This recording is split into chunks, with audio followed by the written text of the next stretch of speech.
We'd always like to do more business, more British exports, more British jobs, and in this case, very high-end engineering jobs protected and created by our diplomacy abroad. Does it matter what Saudi Arabia does with that weaponry? If it's used against civilians in Yemen or against protesters at home? Yes, it does matter, and we have one of the strictest export licensing regimes in the world. We only export weapon systems where all the criteria of our export licensing system are met. So you know that those British weapons are not being used in Yemen? You know that?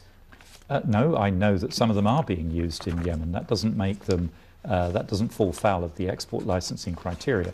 It would be hypocritical to think that we could have a large defence industry exporting weapon systems and that they never get used. What matters, so you don't have a veto in where those weapons are used or how they're used? What matters is that they are used legally in compliance with international humanitarian law, and we monitor that very carefully. Well, Saudi Arabia stands accused currently of war crimes in Yemen. Britain signed up to the Arms Control Treaty, which was, I quote, to save lives and ease the immense human suffering caused by armed conflict, David Cameron's words.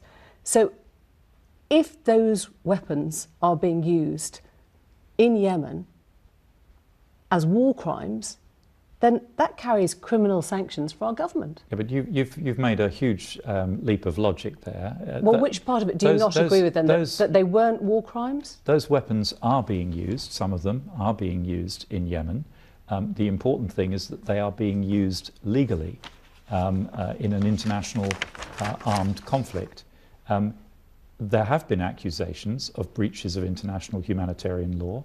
We regularly intervene with the Saudis to encourage them to be transparent with us. Have you intervened here with their use in Yemen? Yes, I was in Saudi Arabia a couple of weeks ago and we discussed precisely this issue. And what did they tell you, though? The Saudis deny that there have been any breaches of international humanitarian law.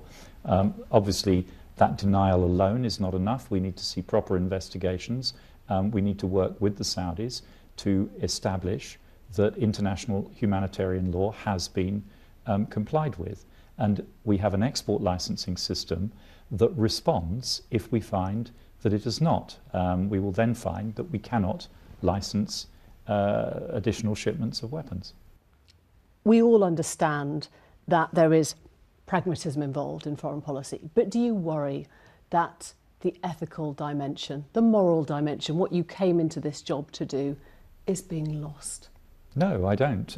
But I think I do draw a distinction between a pulpit approach, which is simply preaching at people, and an engagement approach.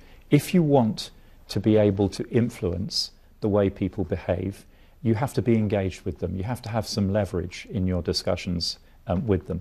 And countries like Saudi Arabia, where we have strong collaboration, we work together in many areas, not just trade, but security as well.